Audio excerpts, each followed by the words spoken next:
Damn, that's little. What's good with y'all boys? This boy No Cap CJ. We finna check out how the fuck the world is going to end. What the hell? Let's type in. Let's type in. But studying severe climate scenarios has actually been unpopular for a long time. As soon as you talk about any kind of extreme risk in climate change, you are a doomer. You are an alarmist. And this matters. In recent years, the most likely warming projections have come down thanks to the rapid pace of renewable energy adoption. But future progress is far from guaranteed. Most countries don't actually have the tools to even meet their climate targets and pledges. We've spent a lot of time on this show looking at how progress is made. But given the current reality, we need to understand what happens at the upper ranges of warming projections. And it's not the warming alone that puts us at risk. A world of 3 degrees of warming, in which you also have large levels of inequality, geopolitical strife and conflict, a lack of trust in public institutions, and a huge amount of misinformation, that is a world which may actually result in catastrophe. Luke studies what caused past civilizations to collapse, how climate contributed, and what we can learn about the risk today. So in this episode, we're gonna learn how the world plausibly ends according to science. 80% isn't exactly a small chance. You're not going to walk into an airplane if there's an 80% chance of it crashing.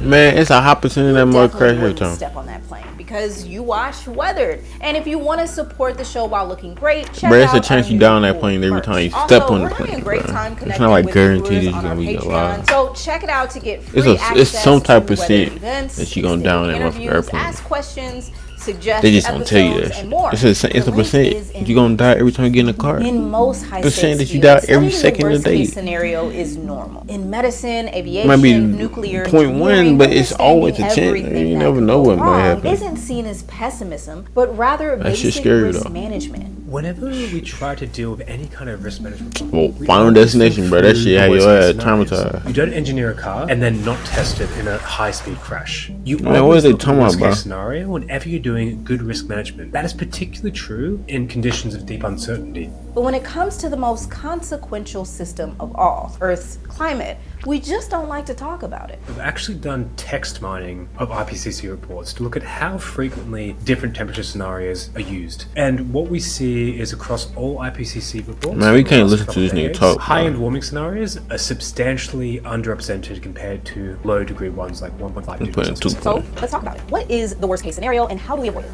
Under current policies, we are likely to have a temperature rise of somewhere between 2.6 to 2.9 Man, the temperature rising. There's actually a much larger range. That around 3 degrees estimate makes a couple big assumptions. First, that the policies and promises made under the 2016 the sun getting closer, bro. And that requires strong political will and global cooperation. In the long term, we don't really know how the world's going to look geopolitically. So we can't rule out a world with worse climate policy. But there's another source of uncertainty that's out of our hands. Climate sensitivity is a measure of how much the Earth warms in response to an increase in carbon dioxide. And that alone could tip us into Bro, I don't know what they talking about, bro. It was cold as hell, bro. I don't know what they talking about, bro.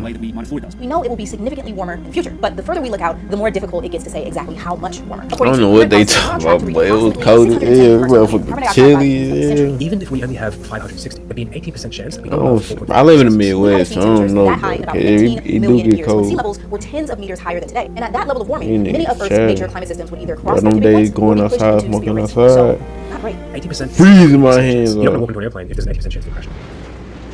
Going out there with 4-5 pair of clothes, you'll smoke some red. Just by thinking about it. Meet Base 44.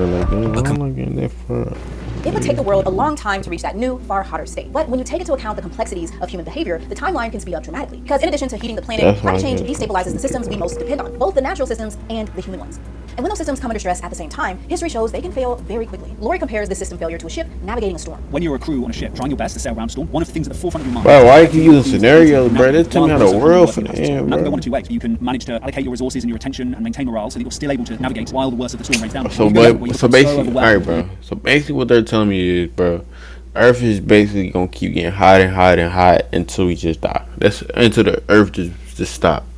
That's what they basically saying, bro. The Earth gonna burn up to death by the fucking Earth. I mean, by the sun.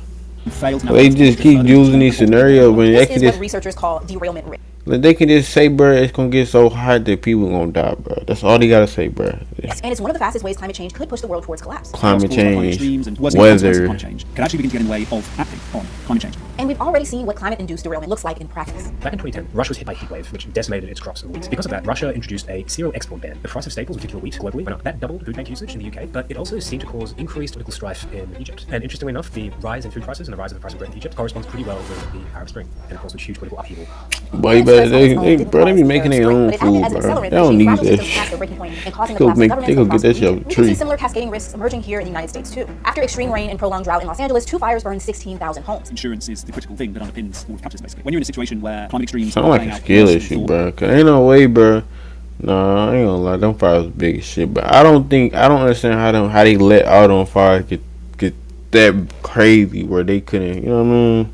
then basically the maths start to break down. The insurance industry has so far weathered the storm by raising rates and dropping customers, but its future and availability in the region are unclear. If insurance is no longer available, then other financial services aren't available, right? Just think of houses. If you can't insure a house, you can't get a mortgage on a house. We don't know how many more natural disasters like this our insurance and economic systems can withstand, but we can already see the derailment theory at play, where climate disasters make us less able to take climate action. You have almost the biggest wake-up call that I'm so glad I ain't never had a guy in a situation like that President-elect of the United States saying that this wasn't. I don't know what I'd do if my house, if I came back, my house fucking destroyed from Lori a believes damn this derailment storm. risk That could easily is, cause us to spiral closer and closer into the storm. bro, I'll be so So all this pissed, made me wonder, bro. how is this likely to play out? And clearly our experts have been spending a lot of time thinking about this. Like, a lot. Imagine it's the early 2030s and Bro, all they gotta say, bro, it's not 2030, but all they gotta say is, bro, the climate gonna get worse. That's all they gotta say, bro. The climate gonna get worse. and the world is even less stable than it is today. And then suddenly, extreme cold hits northwestern Europe. This is because a key bit of the Atlantic circulation has collapsed, something called the North Atlantic Subpolar Gyre. The subpolar gyre is an important part of the EMA. It's an Oh enormous my circular. god, bro, none of this is new, bro. This shit probably been happening for decades and decades and decades. Humans are slow. I'm gonna tell you how they slow, bro. They think they understand Earth, bro. We ain't make Earth, so you really don't understand Earth. So things that happen on Earth, maybe there's just a cycle, bro. Maybe it's not gonna end like this. Maybe it's just a time being where there's a huge climate change. Maybe it go down. Maybe it go up. Maybe it stay middle. You never know, cause we're not fucking. I don't know. We didn't make Earth. Something else made Earth. Something made this big old planet. Something else did. We don't have control over none of that stuff, bro. I don't know why they think we got control over it. We ain't make it. We ain't make it. The only person who got control over if the air or the sun too far or if it's getting too hot down here is the creator. And we could call him God. That's what, like, that's the only person, bro. We can't do nothing with this. So live life every day, because what can you do with it? You really can't do nothing with the information, bro. If the earth gonna keep getting hotter, I can't stop that shit, bro. It's gonna keep getting hotter. I can't, like, System that carries heat from the tropics to the northern latitudes and regulates global weather. What then happens is that part of the world becomes very unstable. That then leads to a set of big corrections and panics, basically, in financial markets because they didn't anticipate this wildcard happening. And it leads to a bit of a financial crisis across the Euro-Atlantic area that spreads to the rest of the world, causing lots of... bro, this is not the reason why the fucking stock market going down. It's because they're at war. A lot of these Politically, places at economically, war. socially, and that makes responding to a new, enormous threat far harder. Fast forward a number of years, and the full circulation then collapses. It doesn't just make Europe much colder, therefore messing up major food-growing regions in Europe. It also disrupts the major monsoons globally, including over India and Pakistan. And increased tensions between India and Pakistan is something we really don't want. These two countries both nuclear armed. They have a history of hostility to each other, and they share a water resource. A water resource that's maybe drying up in June. Man, that's the end of the video, bro. These niggas yapping, bro. They ain't talking about nothing. They keep saying the same thing, but keep using big words. The reason why we're going to die is because of the climate change. That's all they have to say, bro. That's all they have to say. Over the Indies, like, bro, like, we get it, bro. Climate change, yeah, it's getting hot. It's getting, you know what I mean? But that's the end of the video. That's no cap, CJ. In the video.